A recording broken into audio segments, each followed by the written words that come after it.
Hola compañeros, ¿qué tal? Es un gusto nuevamente poder estar con ustedes a través de estos medios.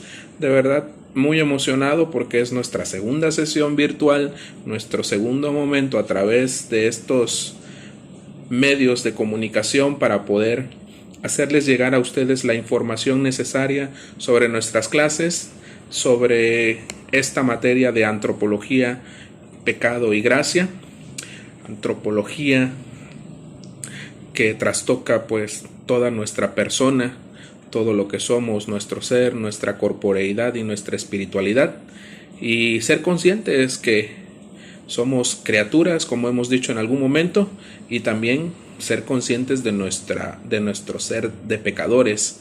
Sin embargo, no olvidar que también por Cristo somos redimidos. Ahí es donde cobra un álgido encuentro y suma expresión nuestra antropología humana. Damos gracias a Dios en el nombre del Padre, y del Hijo, y del Espíritu Santo. Amén.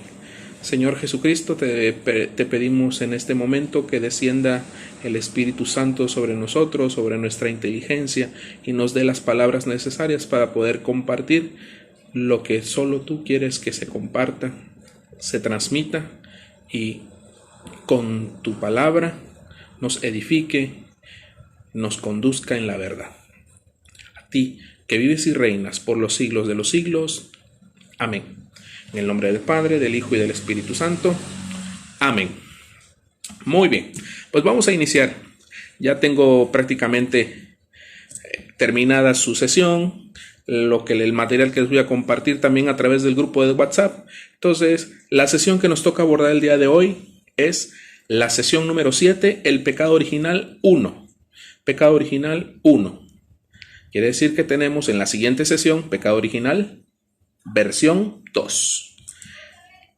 La introducción que nos propone nuestro manual el día de hoy es preguntas muy fundamentales, preguntas categóricas, preguntas que trastocan toda nuestra persona, porque textualmente se las voy a leer.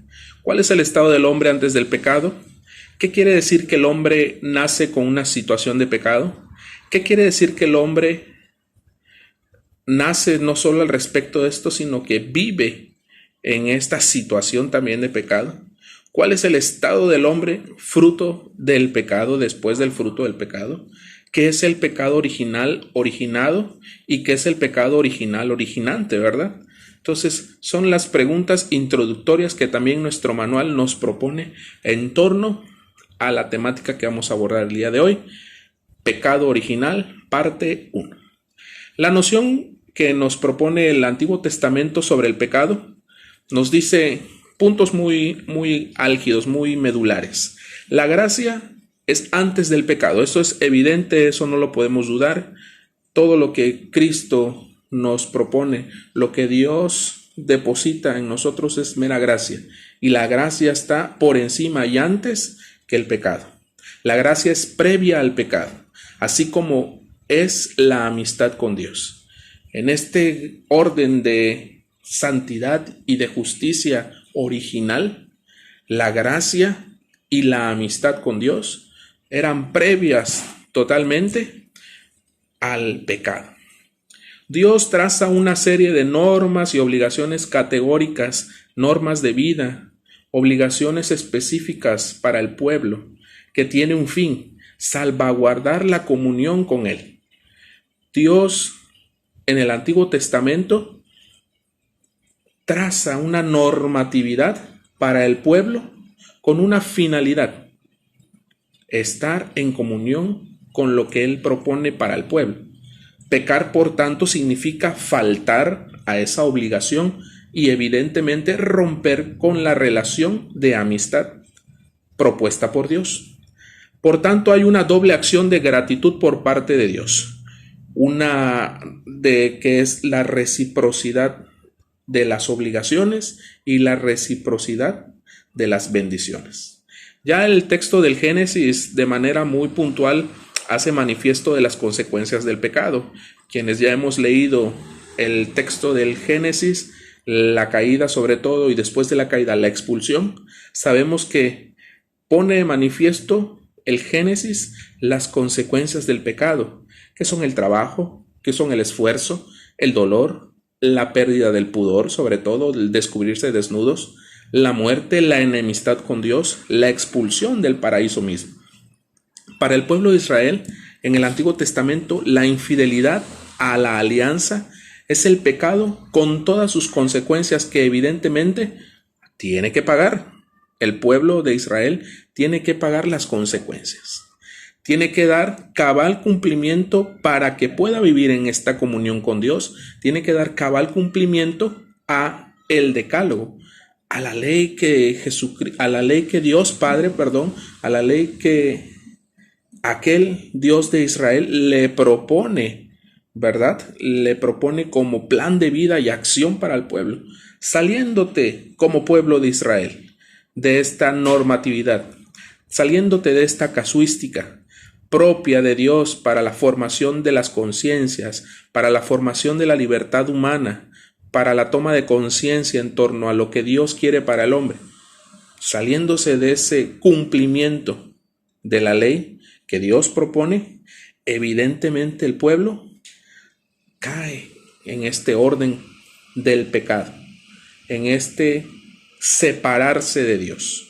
El Antiguo Testamento pone el acento importante en la universalidad del pecado y el influjo del pecado de los padres en los hijos. ¿Ok? Quienes hemos visto algún momento una misa en torno a este punto de ser conscientes de la universalidad del pecado, el influjo que también el pecado mismo tiene, y que en propiedad del Antiguo Testamento que tanto vivencia el pueblo de Israel, pues vemos cómo el pecado sigue la culpa que arrastra a otros. El pecado engendra pecado, dice el texto. El mal procede del hombre. Esto es lo categórico de la propuesta de nuestro manual. El mal procede del hombre, no de Dios. Por tal razón somos solidarios los unos con los otros en cuanto a nuestras maldades. La fuerza del pecado está en todos y es algo previo a nuestras opciones fundamentales de vida. El Antiguo Testamento, quien nos pone de manifiesto como texto sagrado, el pecado de Adán repercute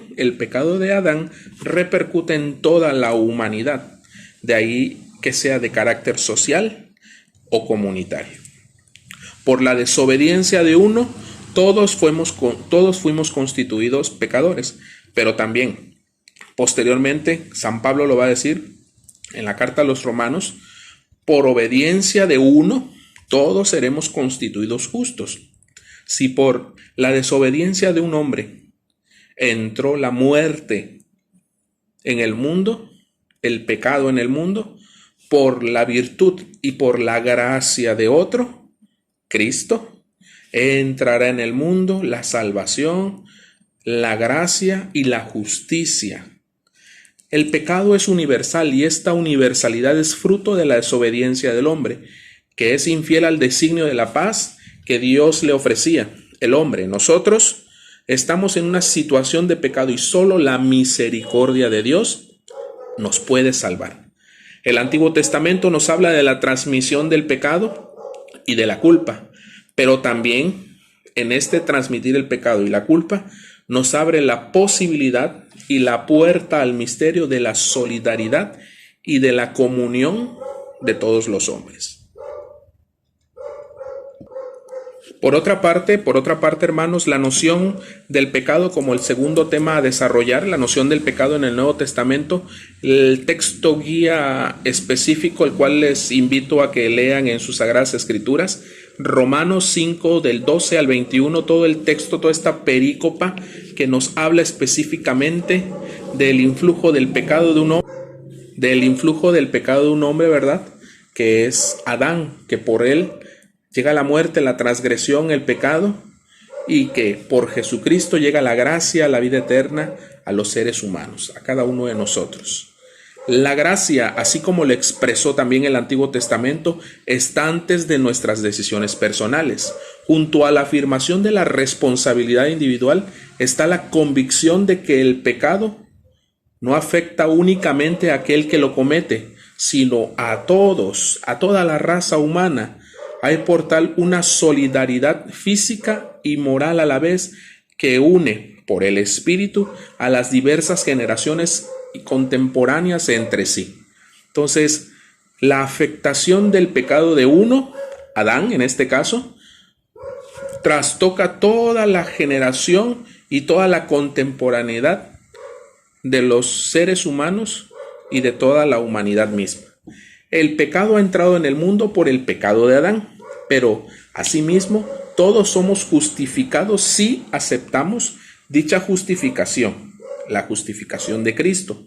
Su obediencia por tal motivo, aquí viene la grandeza de la acción de Cristo, su obediencia, que era la obediencia a la cual estábamos invitados desde el principio. La obediencia de Jesucristo es la obediencia como fuente de vida para todos nosotros.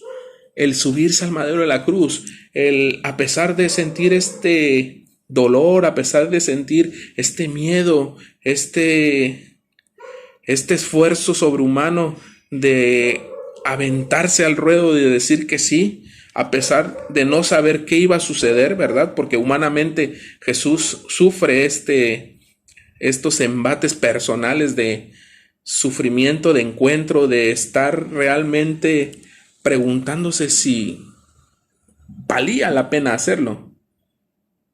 Sin embargo, es la obediencia a su Padre la que lo impulsa a decir sí, me subo, me crucifico en cruz y redimo a la humanidad por mi obediencia. Todos ellos de verdad serán justificados. Si llegamos a un mundo marcado por una herida del pecado, al otro mundo que Dios nos propone en la vida eterna, accedemos, marcados por la justificación de la gracia que Cristo nos precede.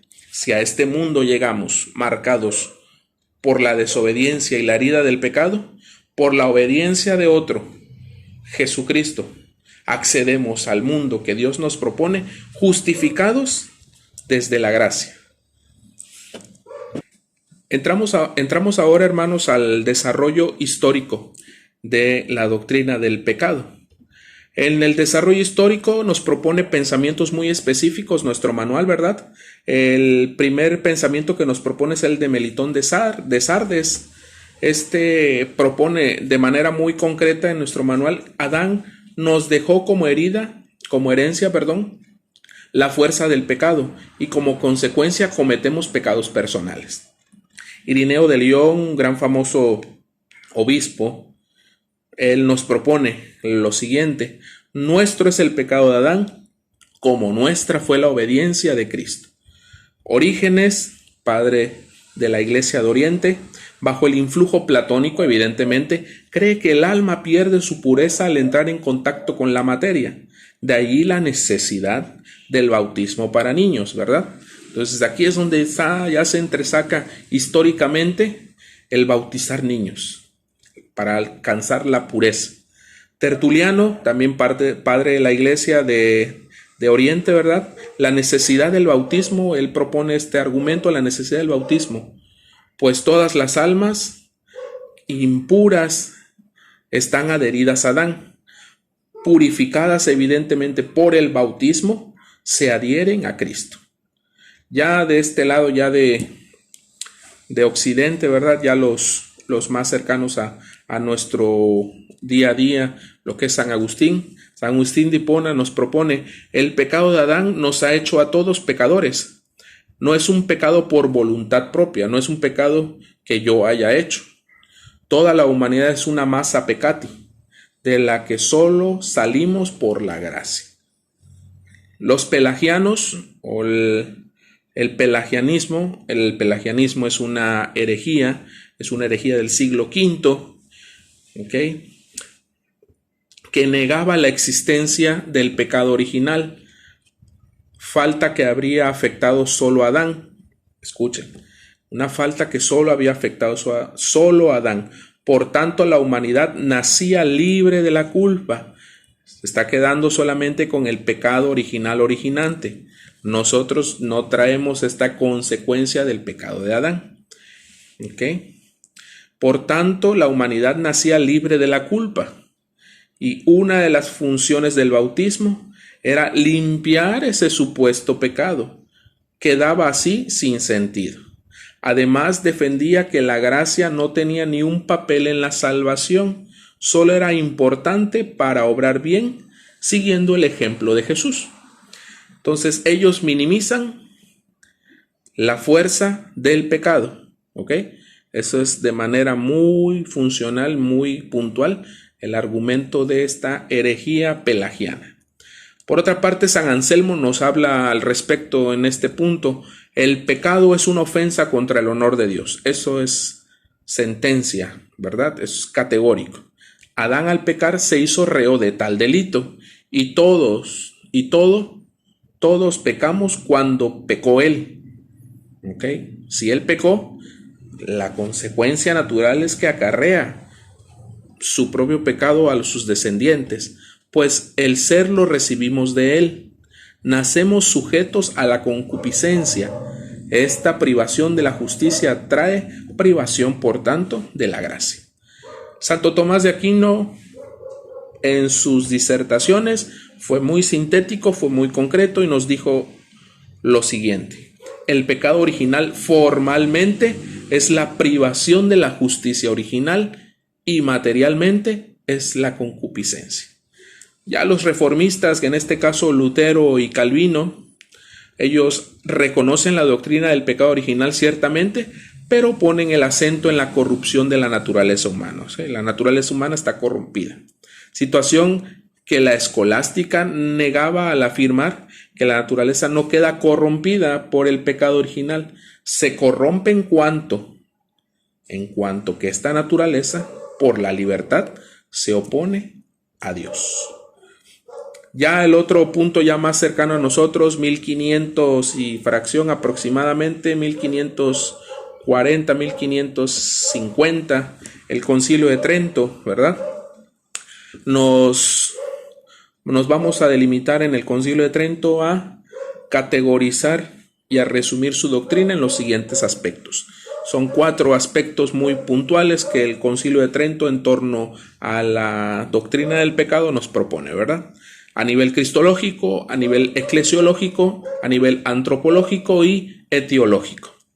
En el primer nivel, en el cristológico, nos proponía, como debía ser en su momento, el Concilio de Trento, ¿verdad? En respuesta a la Reforma Protestante, no hay salvación para los hombres más que por Jesucristo, aún para los que no han pecado personalmente, ¿verdad?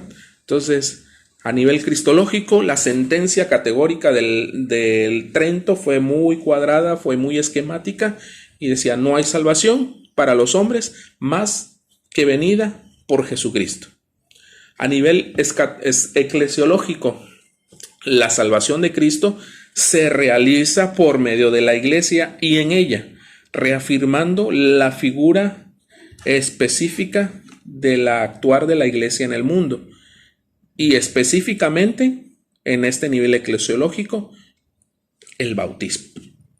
Desde el estado de vista, desde el estado doctrinal antropológico, nos dice que la humanidad, en cuanto no está incorporada a Cristo, es de alejamiento de Dios y por tal razón el pecado está presente en la vida del mismo. Ello se refleja en todo su cuerpo y en toda su alma. Esto lo hemos abordado en la antropología. El hombre es cuerpo y alma y por tanto